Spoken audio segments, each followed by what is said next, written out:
Assalamualaikum warahmatullahi wabarakatuh. Selamat pagi sahabat Zamzam dimanapun Anda berada. Pada pagi hari ini kita akan membahas tentang penggunaan dari sinyal ultraviolet tipe C pada industri perunggasan. Sebagai pendahuluan, sinyal ultraviolet merupakan suatu radiasi gelombang elektromagnetik yang umumnya dihasilkan oleh matahari. Jadi sinyal ultraviolet ini dibagi menjadi tiga. Ada sinyal ultraviolet tipe A, tipe B, dan tipe C. Hari ini kita akan fokus pada sinyal ultraviolet tipe C. Sinyal ultraviolet tipe C memiliki panjang gelombang antara 100 sampai 280 nanometer. Jadi di antara sinyal ultraviolet yang lain, UVC ini paling berbahaya. Alhamdulillah, UVC ini tidak dapat menembus ozon sehingga tidak dapat mencapai permukaan bumi. Penggunaan UVC sudah dimulai sejak tahun 1878 sebagai alat untuk mensterilisasi peralatan dari rumah sakit.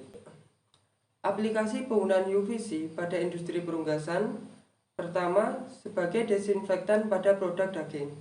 Hal ini sudah diteliti oleh Alexandra pada tahun 2021 yang membuktikan bahwa penyinaran UVC pada permukaan daging terbukti dapat menurunkan jumlah bakteri dari Salmonella pada produk daging. Penggunaan UVC juga dilakukan pada industri penetasan. Jadi sebelum telur dimasukkan ke dalam mesin tetas, disinari dengan UVC beberapa saat untuk membunuh bakteri. Hal ini sudah diteliti dan tidak berpengaruh terhadap daya tetas. Penggunaan UVC terbanyak pada industri perunggasan adalah sebagai desinfektan pada air minum. Jadi UVC ini juga dapat membunuh mikroorganisme baik itu bakteri maupun virus yang terdapat pada air minum, sehingga air minum yang dikonsumsi ternak lebih terjamin keamanannya.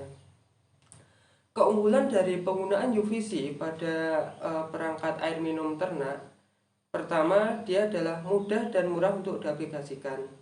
Jadi harga lampu UVC sendiri berkisar antara 100 sampai 200 ribu tergantung mereknya.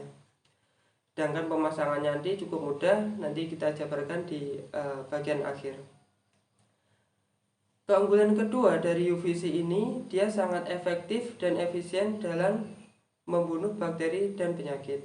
Terbukti dia sudah dilakukan, penggunaannya juga sudah diaplikasikan sejak tahun 1878 pada ruang-ruang operasi maupun pada alat-alat rumah sakit untuk mensterilkannya. Keunggulan yang ketiga dari UVC, dia juga dapat menghambat pertumbuhan lumut di dalam tandon.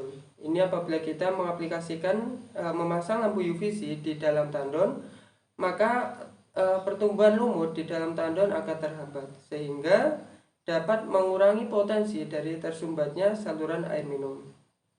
Keunggulan dari UVC yang terakhir adalah penggunaan dari UVC tidak meninggalkan residu, sehingga penggunaannya tidak akan mempengaruhi dari konsumsi air minum ternak. Hal ini sedikit berbeda dengan klorin. Kalau kita pakai klorin, kalau dosis yang kita pakai terlalu banyak, maka akan mempengaruhi dari konsumsi air minum ternak. Akan tetapi UVC juga mempunyai kelemahan. Dia hanya membunuh bakteri secara lokal, dalam artian dia hanya membunuh bakteri yang terkena dari sinar UV tersebut. Semisal kita memasang UVC di tandon air, maka dia hanya akan membunuh bakteri di dalam tandon air tersebut. Padahal sarang dari bakteri sebagaimana yang kita ketahui bersama ada di beberapa tempat. Pertama, dia bisa jadi bersarang di lapisan biofilm dari pipa bagian dalam.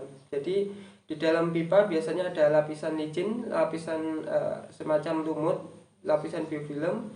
Itu juga dapat menjadi sarang dari bakteri. Bisa juga yang terbanyak adalah di tempat penampungan dari air minum.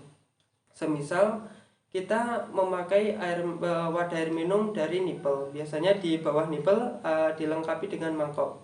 Di mangkok inilah biasanya terdapat bakteri yang sangat banyak. Oleh karena itu, Untuk lebih memaksimalkan dari hasil UVC ini, biasanya penggunaan atau aplikasi UVC tetap dibarengi atau disinergikan dengan penggunaan klorin maupun hidrogen peroksida untuk menjamin kualitas air dari awal dari tandon sampai tersedia di wadah air minum. Kelemahan yang kedua, air yang keruh juga dapat mengurangi khasiat atau efektivitas dari UVC. Oleh karena itu, sebelum air masuk ke dalam tandon, kita kasih filter terlebih dahulu sehingga air yang di dalam tandon selalu jernih. Kelemahan yang ketiga, jadi UVC ini cukup berbahaya bagi kesehatan kulit dan mata. Paparan jangka pendek bisa menyebabkan iritasi pada kulit, sedangkan paparan UVC dalam jangka waktu panjang bisa menyebabkan kanker pada kulit. Selain itu, hindari paparan UVC pada mata karena dapat menyebabkan rasa sakit pada mata.